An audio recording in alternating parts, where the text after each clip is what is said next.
And welcome back to How to Do Whatever.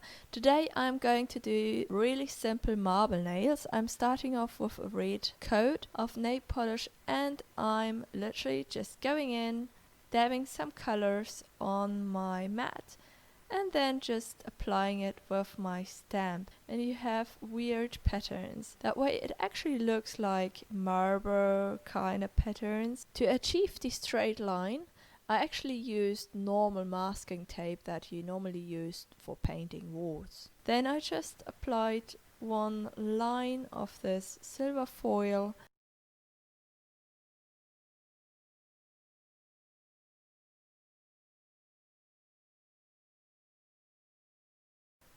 Snip, snip, snip, snip, snip.